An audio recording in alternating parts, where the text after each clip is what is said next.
嚟到香港音響盛會2026嘅啟動儀式，我係今日嘅司儀 Victoria。喺呢度想再次借大家嘅掌聲一齊開始今日嘅啟動儀式。好歡迎大家，亦都好榮幸今日可以同大家一齊見證呢個香港音響業界嘅重要時刻㗎。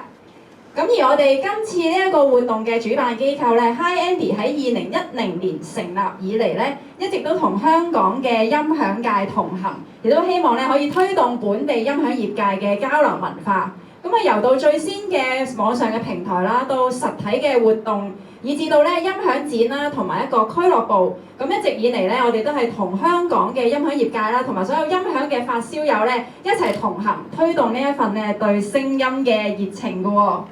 咁啊，事隔多年啦，今日香港音響盛會2026咧，亦都再次啟動啦。今次咧，我哋唔係淨係一場咧嘅展銷會咁簡單啊，亦都係代表咗咧音響業界嘅一個重聚，亦都係我哋一齊咧再重新出發，亦都可以咧推動呢一個業界發展得更加好㗎。咁啊喺呢個時間咧，事不宜遲啦，咁就梗係邀請昌王同我哋致辭啦，有請。哇冇啦，終於都15年啦，係啦，咁亦都即係呢個 show 都搞咗都，阿斌我哋搞幾耐啊個 show？乜嘢？我哋呢個 show 搞幾耐啊？8年前，搞8年㗎，呢個 show 原來已經籌備咗8年㗎啦，係嘛？係啦，咁好多謝咁多個老友啦，因為 HiAndy 15年前其實都真係一個討論區。係啦，純粹一個討論區，一班發燒友一齊聚埋一齊玩嘅討論區，跟住就一路去玩到去2018年，咁啊同 Super AV 就一齊喺舊展嗰度搞咗個音響展，咁跟住咧就本來諗住每一年咧都會有啲大動作搞嘅，咁啊包括就係2019年、2018年完咗個音響展之後咧，2019年我哋啊實質就真係搞咗個俱樂部出嚟。咁啊實體俱樂部，咁啊純粹係招呼多啲網友一齊上嚟玩，咁啊幫大家咧咁多個代理咧去一齊推廣啲產品嘅，咁跟住咧我諗住2010年咧又搞個音響展㗎啦，不過咧2010年大家知道咩事啊？唔係2020年知大家知道咩事啦嚇，咁啊一路喺度停到而家咧，咁我覺得以為差唔多㗎咯喎，2026年係時候要搞翻個音響展㗎咯喎。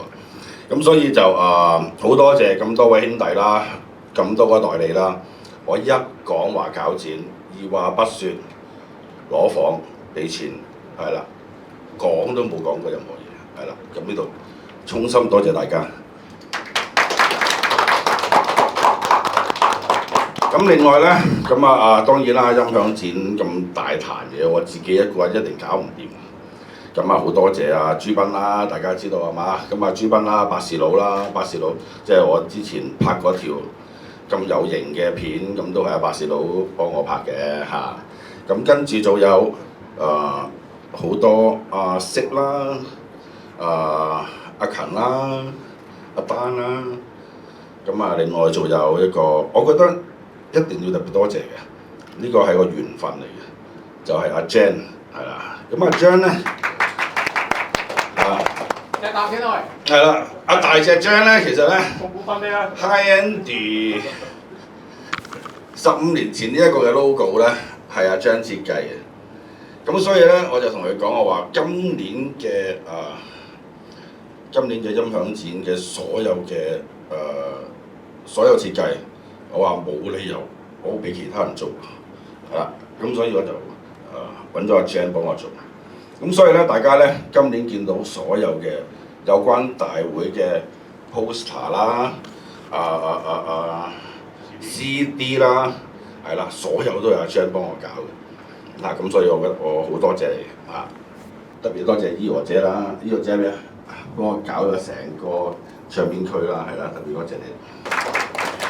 好，接住落嚟咧，我哋有嚟自台灣嘅朋友喎，咁啊有請咧嚟自台灣嘅 Telos Audio Design Senior Engineer Kent 嚟同我哋致辭嘅，有請。好，大家好，各位來賓，各位香港的朋友，大家好，我是來自台灣的 Telos Audio，我名字是 Ken。那这次很高興，也很榮幸呢，能夠再次來到香港，然後和大家碰面。其實呢，對我們來說啊，香港它一直都是在這個音響文化的這個貢獻上有很大的一個地位。那這裡的我覺得我對於這裡的玩家，音響玩家，他們對聲音的要求很高，然後對於這些聲音的細節啊，都非常的敏銳。而像這樣的熱情啊，對我們來說是一直讓我們持續不斷進步的一個動力。所以，在這個我們的技術產業，比如說電源處理呀、或者是這個接地的技術啊，就是我們就是會不斷的往前邁進跟進步。那其實這次我也特別感謝這個 HiAndy。那我想說的是，這數年來啊，HiAndy一直在推動這個音響文化的這些事業產業上面，然後讓更多的玩家他們可以認識到音響，然後以及這些品牌，像這樣的堅持對我們來說，其實這個其實是很不容易的一件事情。